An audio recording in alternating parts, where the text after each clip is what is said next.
लोकतंत्र की सुनो पुकार, मत खोना अपना मताधिकार। बनो देश के भाग्य विधाता, अब जागो प्यारे मतदाता। विकास बोला, दीदी आज हमने स्कूल में इस तरह के नारे लगाए थे, मुझे थोड़ा सा बताओ ना, वोट कैसे देते हैं, कौन देता है, इसके बारे में मुझे बताओ, बड़ी इच्छा हो रही है मुझे। दीदी बोली, देखो विकास, जैसे तुम्हें अपनी पसंद के अनुसार कोई चीज को हाँ या फिर ना कहने का हक है तो तुम बोलते हो, इसी तरह हमारा देश एक लोकतांत्रिक देश है। यहाँ पर नेता अपनी वोट सिस्टम के आधार पर चुने जाते हैं। मान लो तुम्हें कोई सी पार्टी पसंद है और दूसरी नहीं है, तो तुम अपनी पसंद के आधार पर वोट दे सकते हो और अपना नेता चुन सकते हो। हमारे यहाँ भारत में एनडीए और यूपीए प्रमुख पार्टी है। और तुम्हें पता है, भारत में निष्पक्ष व प्रभावी रूप से चुनावी प्रक्रिया को पूरा करने के लिए अनुच्छेद 324 के तहत चुनाव आयोग की स्थापना की गई है। 25 जनवरी को हमारा वोटर डे आता है। लोकतंत्र का अर्थ ही होता है of the people, by the people, for the people, यानी जनता की इच्छा के अनुसार ही नेता चुना जाता है। आपको पता है, जिस तरह हमारे संविधान ने व्यक्ति को 6 मौलिक अधिकार दिए हैं, इसी तरह हमें एक लीगल राइट मिला है, वोट देने का अधिकार। ये हमारा मौलिक अधिकार नहीं है, लेकिन संविधान ने हमको ये लीगल राइट दिया है कि हम वोट कर सकें। 1 पर्सन 1 वोट 1 वैल्यू। चाहे कोई गरीब हो या अमीर हो, एक पर्सन के वोट की वैल्यू एक ही होती है, बशर्ते बस वो उन सारी शर्तों को पूरा करें जो हमारे संविधान में एक मतदाता को वोट देने के लिए निर्धारित की गई है। विकास बोला, अच्छा दीदी, मुझे ये बताओ ना, कौन कौन वोट दे सकता है। दीदी बोली, देखो विकास, हमारा देश सऊदी अरब की तरह नहीं है, जहाँ पे 2015 से पहले महिलाओं को वोट देने का अधिकार नहीं था। हमारे यहाँ पे पुरुष और महिलाएं बराबर रूप से अपने समान अधिकार का प्रयोग कर सकते हैं। अब मैं तुम्हें बताऊंगी कौन कौन भारत में वोट दे सकता है। संविधान के अनुसार वही लोग वोट कर सकते हैं जिनका नाम मतदाता सूची में दर्ज हो। ऐसा व्यक्ति जिसने दूसरे देश की नागरिकता ले ली हो, वह भारत में वोट देने के काबिल नहीं माना जाता। ऐसा व्यक्ति जिन्हें न्यायालय द्वारा मानसिक बीमार घोषित किया गया हो, उन्हें भी मतदाता पहचान पत्र जारी नहीं किया जाता। भारत में वोट करने के लिए भारत का नागरिक होना चाहिए। जिनका नाम मतदाता सूची में नहीं है, वह भी वोट नहीं दे सकता।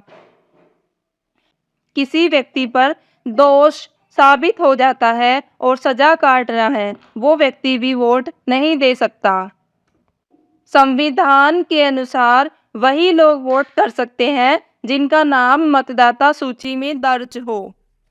विकास बोला, अच्छा दीदी, वोट देने के लिए कोई आईडी भी लगती है क्या? जैसे हम स्कूल में, हॉस्पिटल में या फिर अन्य कहीं पब्लिक प्लेस पे जाते हैं तो हमें अपना आईडी प्रूफ दिखाना पड़ता है। क्या वोट डालने के लिए भी हमें कोई आईडी चाहिए? दीदी बोली, क्यों नहीं, हमारे पास कई तरह के प्रूफ हो सकते हैं जो हमें पोलिंग स्टेशन पर वोट डालने में हेल्प कर सकते हैं, जैसे Aadhaar card, PAN card, UDID card, bank की passbook, health insurance, driving licence, smart card issued by RGI, ID card issued to MPs, MLA, MLC, या फिर मनरेगा job card, passport, pension document, service identity card. Vikas बोला, अच्छा दीदी, मुझे ये बताइए, वोट डालने का अधिकार हम कहाँ कहाँ प्रयोग कर सकते हैं? दीदी ने कहा, संविधान के आर्टिकल 326 में वोट डालने का अधिकार है। हम राष्ट्रीय स्तर पर, जिला स्तर पर, राज्य स्तर पर और स्थानीय निकाय के चुनावों में अपने वोट का मताधिकार का प्रयोग कर सकते हैं।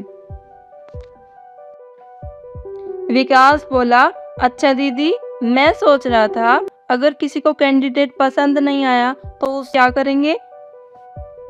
दीदी बोली, देखो विकास, जिस तरह संविधान ने हमें वोट डालने का अधिकार दिया है, उसी प्रकार वोटिंग से रिलेटेड संविधान ने कई प्रकार के अधिकार दिए हैं। अब मैं तुम्हें उन अधिकारों के बारे में बताती हूँ। पहला, राइट टू नो। इलेक्शन में कौन कौन से कैंडिडेट खड़े हैं, उनकी क्या क्वालिफिकेशन रही है, उनका क्या बैकग्राउंड रहा है, इससे रिलेटेड उम्मीदवार के बारे में जानने का एक वोटर को पूरा पूरा हक बनता है। Number 2, right not to vote. अभी तुमने मुझसे पूछा था अगर कोई कैंडिडेट पसंद ही ना आए तो क्या करें। इस स्थिति में हम नोटा ऑप्शन को यूज करते हैं। इसका मतलब ये होता है जो भी सिलेक्टेड कैंडिडेट है, कोई भी कैंडिडेट हमारी पसंदीदा नहीं है, that's mean none of above. तीसरा आता है वोटर्स के लिए स्पेशल सहायता। मान लीजिए अगर मतदाता किसी भी प्रकार से शारीरिक रूप से असहाय है या अन्य किसी प्रकार से वोट देने में परेशानी महसूस करता है तो वह निर्वाचन अधिकारी को स्पेशल रिक्वेस्ट कर सकता है अपनी हेल्प के लिए, ताकि उसका वोट दर्ज किया जा सके। चुनाव आयोग के नियमों के सेक्शन 42 के अनुसार टेंडर वोट की व्यवस्था की गई है, जिसके लिए पीठासीन अधिकारियों को पहले खास निर्देश दिए जाते हैं। साथ ही उनके वोटिंग के वक्त मिलने वाले किट में टेंडर वोट भी उन्हें दिए जाते हैं और चुनाव अधिकारियों को मतदान खत्म होने के बाद भी इसका ब्यौरा आयोग को देना होता है। Number 5, challenge vote. अब देखो, इलेक्शन में कोई 2 बार वोट ना डाले, फर्जी वोट ना डाले, इसके लिए चैलेंज वोट की व्यवस्था की गई है। जब भी वोटिंग होती है तो मतदान केंद्र पर चैलेंज वोट का भी प्रावधान होता है। यह चैलेंज मतदान करने के लिए नहीं बल्कि किसी को वोट देने से रोकने के लिए किया जाता है। जी हाँ, दरअसल वोटिंग के वक्त मतदान केंद्र में पीठासीन अधिकारियों के साथ चुनावी एजेंट भी बैठते हैं।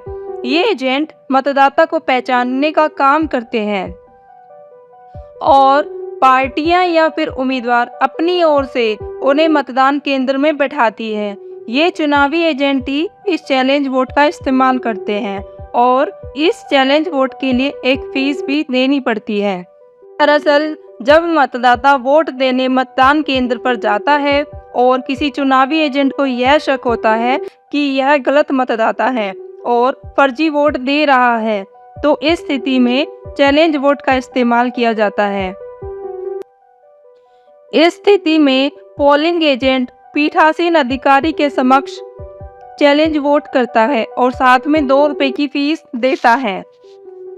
चैलेंज वोट में चुनावी अधिकारी पीठासीन अधिकारी के सामने चुनौती प्रस्तुत करता है कि ये सही वोटर है या नहीं। इसके बाद पीठासीन अधिकारी अन्य कागजों के साथ इसकी जांच करता है और फिर जांच करने के बाद वोटर को वोट देने का अधिकार होता है। अगर चुनावी एजेंट सही होता है तो वोटर को रोक दिया जाता है। देखिए, कई बार चुनाव में कम वोटों से कोई उम्मीदवार हारता है तो उसे उस समय वोट की कीमत मालूम होती है। अब हम आपको ऐसे दिलचस्प उदाहरण बताएंगे जिसमें केवल 1 वोट से उम्मीदवार हारा है। सबसे दिलचस्प किस्सा आता है 1999 में, जब AIDMK के समर्थन वापस लेने के बाद वाजपेयी सरकार को विश्वास प्रस्ताव रखना पड़ा। विश्वास प्रस्ताव के पक्ष में 269 और विरोध में 270 वोट पड़े और सरकार गिर गई। ऐसे में 13 महीने से चली आ रही अटल बिहारी वाजपेयी सरकार गिर गई। इसी प्रकार का एक और एग्जाम्पल आता है जब कांग्रेस नेता CP जोशी हार से CM नहीं बन पाए। 2008 की बात है, राजस्थान विधानसभा के चुनाव में CP जोशी को 62,215 और कल्याण सिंह को 62,216 वोट मिले। जब जोशी CM के दावेदार थे। खास बात तो ये है कि उस समय उनकी माँ, पति और ड्राइवर ने वोट नहीं डाला था। अब आप समझ रहे हैं ना एक वोट की कितनी वैल्यू होती है। इसी तरह का एक और एग्जाम्पल आता है, जब विधायक बनने से चूक गए थे हमारे AR कृष्णमूर्ति। 2004 की बात है, कर्नाटक विधानसभा चुनाव में JDS के AR कृष्णमूर्ति को 40,751 वोट मिले और कांग्रेस के R ध्रुव नारायण को 40,752। छुट्टी न मिलने के कारण उनका ड्राइवर वोट नहीं डाल पाया। अब सोचिए, एक वोट के कारण वो हार गए और उनका खुद का ड्राइवर भी वोट नहीं डाल पाया। अब आप भी ये कहना छोड़ दीजिए हमारे एक वोट से भला होता ही क्या है। अब हम बात करते हैं, सिर्फ एक वोट के कारण फ्रांस में राजशाही खत्म हो गई और लोकतंत्र शुरू हुआ। बात है 1875 की। फ्रांस में तो सत्ता का पूरा रूप ही बदल गया था। एक वोट की जीत से ही फ्रांस में राजशाही खत्म हुई और लोकतंत्र का आगाज हुआ, वरना वहां के लोग अब तक राजशाही ही सहन कर रहे होते। एक और फेमस एग्जाम्पल आता है अडोल्फ हिटलर का। जर्मनी में नाजी दल का मुखिया बना अडोल्फ हिटलर। 1923 में जर्मनी के लोगों से पूछिए एक वोट की ताकत क्या होती है, क्योंकि साल 1923 में अडोल्फ हिटलर एक वोट के अंतर की जीत से ही नाजी दल का मुखिया बना था। इसी तरह हम देखते हैं सन 1776 में अमेरिका को एक वोट की बदौलत ही जर्मन की जगह अंग्रेजी के रूप में उनकी मातृभाषा मिली थी।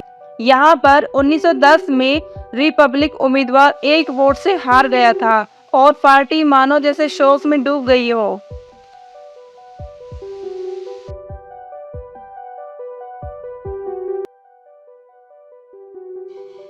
तो हमारा यही मानना है, जब संविधान ने आपको एक लीगल राइट दिया है अपने मताधिकार को प्रयोग करने का, तो आपको इसे जरूर प्रयोग करना चाहिए।